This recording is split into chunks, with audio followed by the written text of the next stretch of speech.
आपके विजन से। किसी चीज को देखने के पीछे आपकी जो सोच है, आप किस दृष्टिकोण से देखते हो वो दर्शन। ठीक है। अब इन दिनों एक बहुत बड़ा आयोजन चल रहा था कुंभ। अब एक व्यक्ति है, उसको एक बहुत बड़े अवसर के रूप में देख रहा है। जो अर्थशास्त्र से रिलेटेड है वो कहता है कि अगर 20 करोड़ लोग आएंगे तो 20 करोड़ लोगों का एक मार्केट है, ये उसका दृष्टिकोण। एक साधु सन्यासी है, नागा साधु है, वो सोचता है कि ये हमारी सनातन परंपरा का एक बहुत बड़ा पर्व है। ठीक है।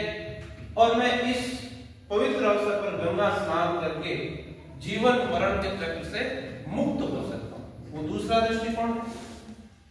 तीसरा व्यक्ति सोच रहा है, जो समाजशास्त्री, वो ये सोच रहा है कि एक ऐसा आयोजन जिसमें इतने लोग इकट्ठे हो रहे हैं, ऐसा संवाद हो रहा है, वो किस दृष्टिकोण से देख रहा है?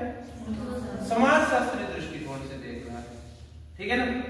और एक ऐसा कोई कर्मचारी जिसको आपदा प्रबंधन के लिए नियुक्त किया गया है, भीड़ मैनेजमेंट के लिए नियुक्त किया गया है, तो भीड़ तंत्र को देखेगा कि इतनी संख्या को कैसे मैनेज किया जा सकता है, उसको कैसे सुचारू रूप से संचालित किया जा सकता है। तो सारों के किसी चीज को देखने के नजरिए अलग अलग हुए कि नहीं? दृष्टिकोण अलग अलग हुए।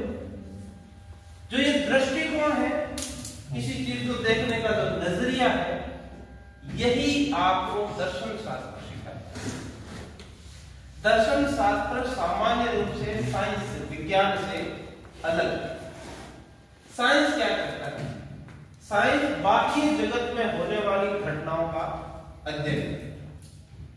जो प्रकृति में घटनाएं घटित हो रही है, उनका अध्ययन कौन कर रहा है? विज्ञान कर रहा है।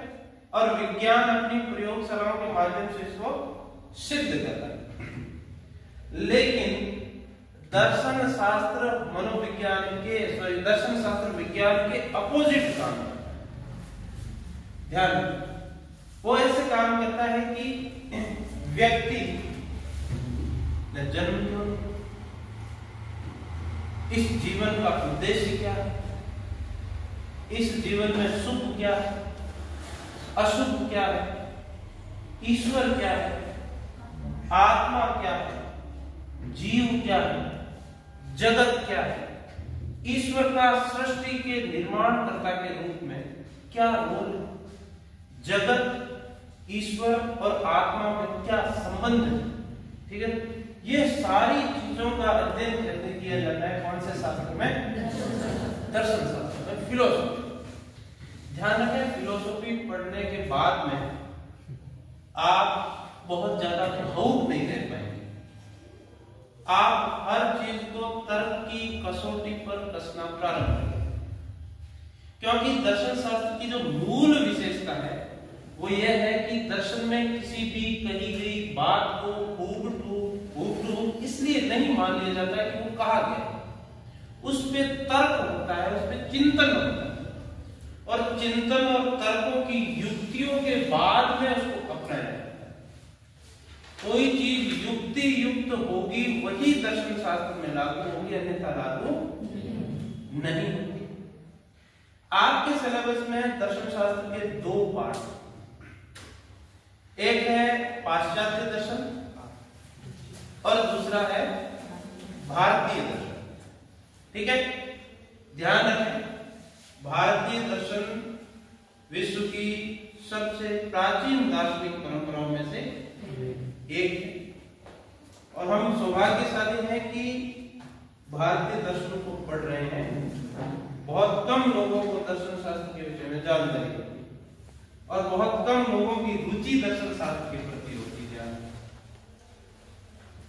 अब ध्यान रखना, भारतीय दर्शन में अपने सिलेबस में जो प्रमुख पाठ है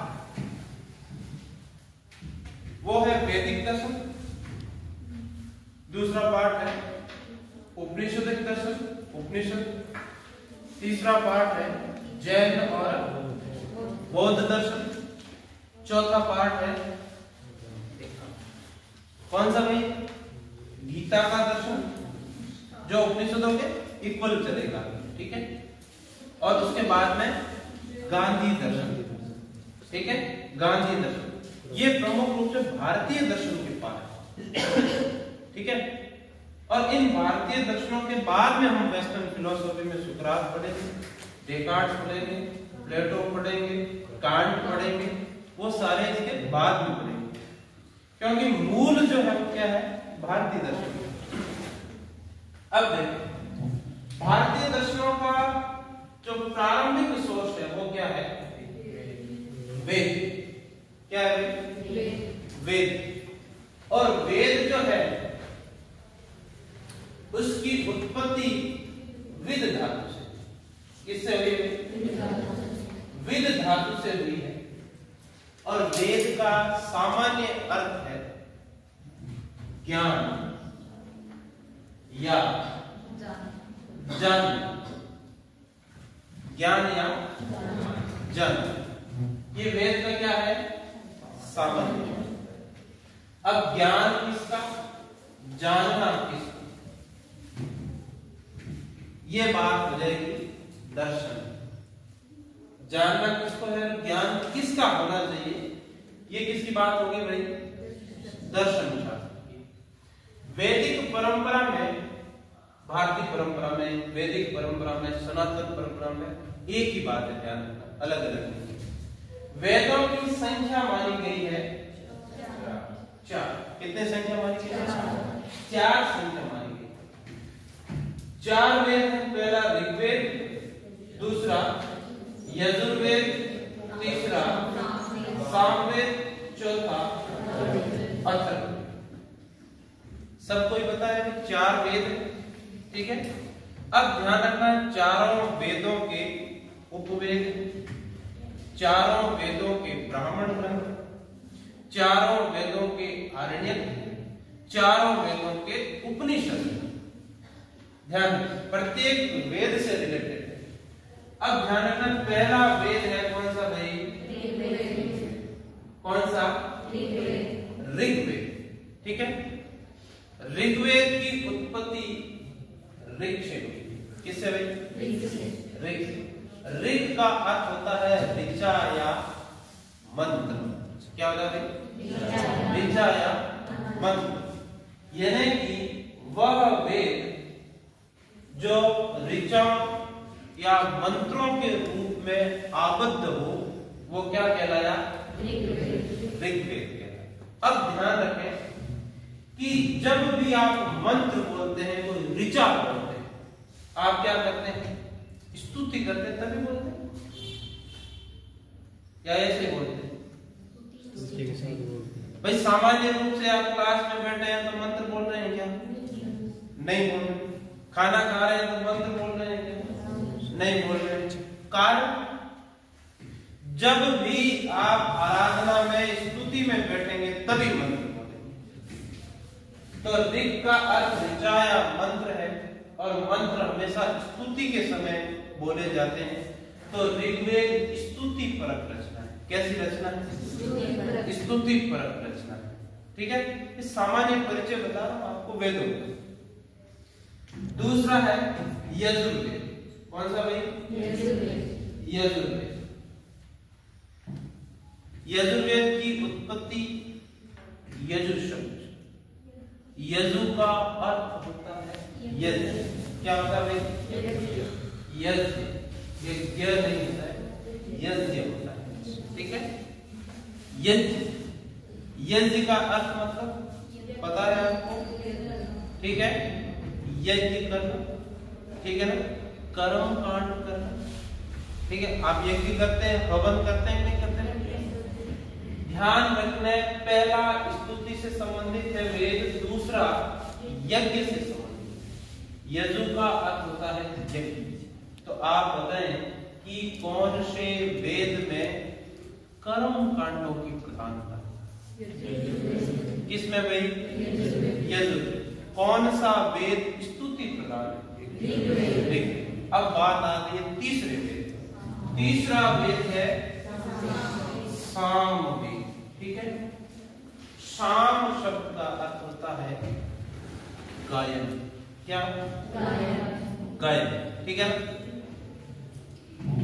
क्या होता है भाई? गायन।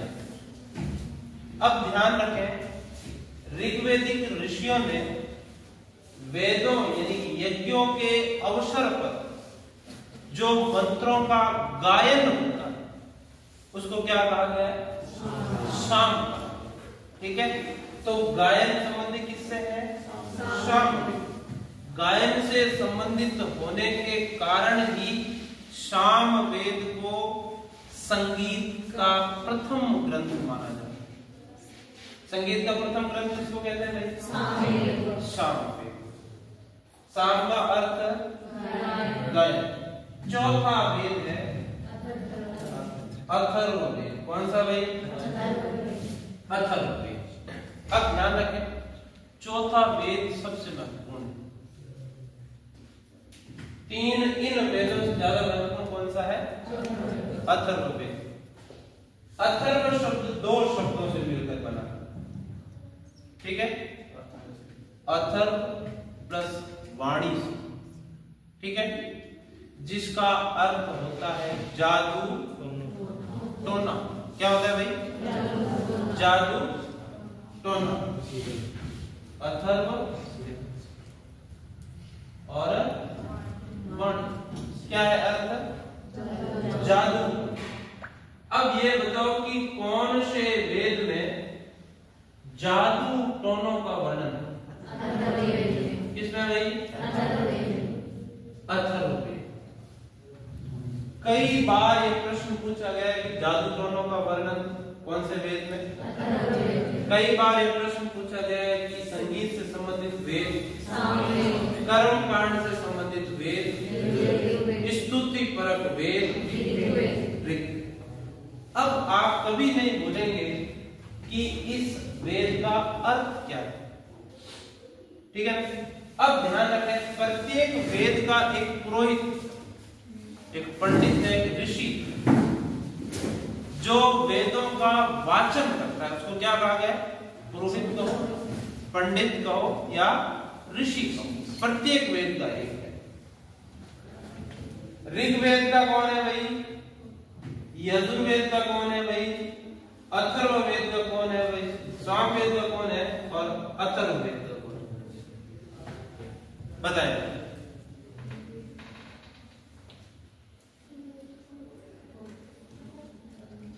किसी को याद? इतिहास में नहीं पढ़ा? ध्यान रखें, ऋग्वेद का उच्चारण करने वाला, ऋग्वेदिक मंत्रों का उच्चारण करने वाला पुरोहित या पंडित होता है। क्या कहलाता है भाई? होता या पुरोहित। ठीक है, दूसरा है यजुर्वेद। यजुर्वेद का उच्चारण करने वाला पुरोहित या पंडित क्या कहलाता है भाई? अध्वर्यु कहलाता है। क्या कहलाता है भाई? अध्वर्यु कहलाता है। क्या कहलाता है? अध्वर्यु। इसलिए ध्यान रखना, यजुर्वेद को अध्वर्यु वेद भी कहते हैं। क्या कहते हैं भाई? अध्वर्यु वेद। तीसरा वेद है सामवेद। सामवेद गायन से संबंधित है, इसलिए ध्यान रखना, इसका उच्चारण करने वाला पुरोहित या पंडित उद्गाता कहलाता है। क्या कहलाता है भाई? जो गाता है वो किससे संबंधित है? जो गायन है वो किससे संबंधित है? उद्गाता से संबंधित। लास्ट वेद है अथर्व। जादू टोना, श्राप, वशीकरण। ठीक है, विषयों की विविधता की दृष्टि से, यानी कि सर्वाधिक जो सब्जेक्ट है वो कौन से वेद में है? अथर्ववेद में। विषयों की विविधता होने के कारण ही इस वेद का महत्व। ध्यान रखें, जादू टोना, श्राप, वशीकरण सबका वर्णन किसमें है? अथर्ववेद में। और अथर्ववेद का जो पुरोहित है, पंडित है, उसको क्या कहा गया भाई? क्या कहा गया? गोपत नहीं है। ध्यान रखना, ब्राह्मण कहा गया, ब्रह्म कहा गया। क्या कहा गया? ब्राह्मण कहा गया। तो ध्यान रखें, कौन कौन हो गए भाई? प्रत्येक वेद का अर्थ और वेद का उच्चारण करने वाला पुरोहित। ऋग्वेद का होता, यजुर्वेद का अध्वर्यु, सामवेद का उद्गाता और अथर्ववेद का ब्राह्मण। ये प्रत्येक वेद। अब ध्यान रखना, प्रत्येक वेद के उपवेद। कितने वेद हैं? 4 वेद है, तो चारों के 4 उपवेद। ठीक है, पहला है ऋग्वेद और ऋग्वेद का उपवेद कौन सा है भाई? आयुर्वेद। कौन सा है? आयुर्वेद। ध्यान रखना, कौन सा वेद भाई? आयुर्वेद है, ध्यान रखना। और आयुर्वेद में किसका वर्णन है? आयुर्वेद में स्वास्थ्य से संबंधित, चिकित्सा से संबंधित, भीषा से संबंधित जानकारी। अब ध्यान रखें, आयुर्वेद का रचयिता कौन है? कौन है भाई? धन्वंतरी है। कौन है? धन्वंतरी। अब ध्यान रखना, धन्वंतरी की हम पूजा करते हैं कब भाई? धनतेरस करते हैं, नहीं? धन्वंतरी भगवान की पूजा करते हैं धनतेरस के दिन। और भगवान धन्वंतरी ने उपवेद लिखा आयुर्वेद। लेकिन अपन पूजा क्यों करते हैं? सबसे बड़ा धन क्या है? स्वास्थ्य। सबसे बड़ा धन क्या है? लेकिन वास्तविकता क्या है कि अपन धनतेरस के दिन बर्तन लेके आते हैं मार्केट। स्वास्थ्य के बारे में अपन जागरूक है ही, लेकिन सबसे बड़ा धन क्या है भाई? स्वास्थ्य है। और स्वास्थ्य को अच्छा रखने के लिए भगवान धन्वंतरी ने जो ग्रंथ लिखा वो कौन सा है? आयुर्वेद। दूसरा वेद है यजुर्वेद। यजुर्वेद का उपवेद कौन सा है भाई? धनुर्वेद है। कौन सा है भाई? धनुर्वेद। ध्यान रखना, धनुर्वेद में किससे संबंधित जानकारी है? शास्त्र से संबंधित। किससे संबंधित? शास्त्र से संबंधित जानकारी है। और धनुर्वेद के जो रचयिता हुए वो वैदिक काल के एक प्रसिद्ध ऋषि। कौन है भाई? वशिष्ठ ऋषि। कौन है? वशिष्ठ ऋषि। ठीक है ना? अपन आगे जब ऋग्वेदिक काल पढ़ेंगे तब दासरा की युद्ध पढ़ेंगे, 10 राजाओं का युद्ध इतिहास में पढ़ेंगे। तो दासरा की युद्ध में इनका वर्णन आएगा। ध्यान रखना, कौन है भाई? ऋषि वशिष्ठ है। ध्यान रखना, ठीक है। तीसरा वेद है कौन सा?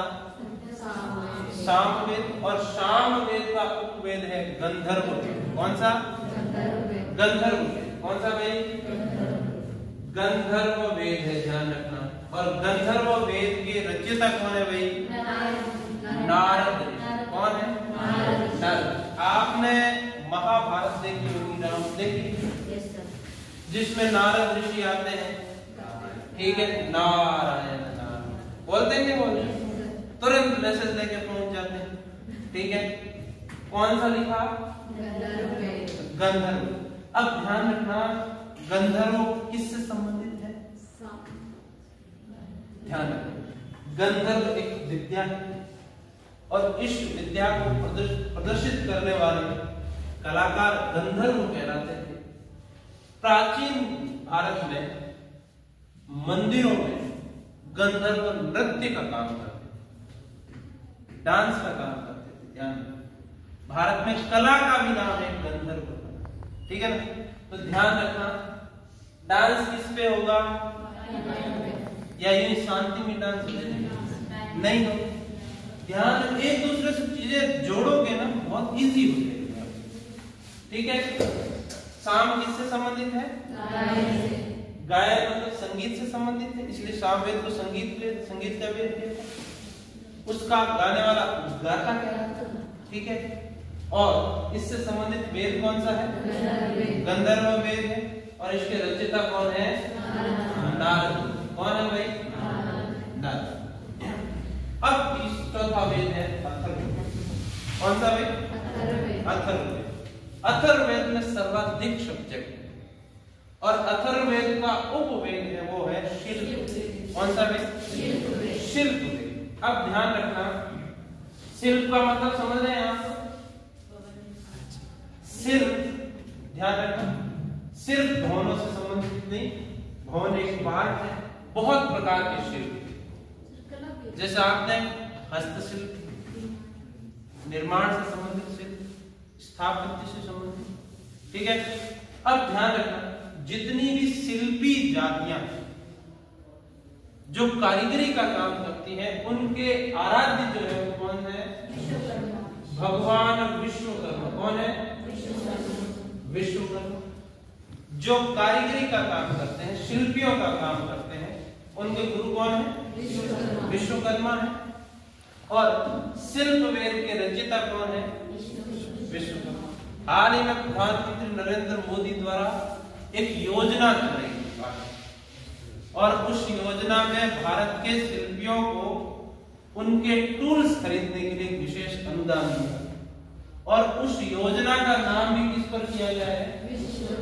विश्वकर्मा के नाम पर किया गया। उसको लॉन्च भी विश्वकर्मा जयंती के दिन किया गया। ठीक है भाई, अब चीजें आपकी स्पष्ट हुई कि नहीं हुई? प्रत्येक वेद समझ में आ गया?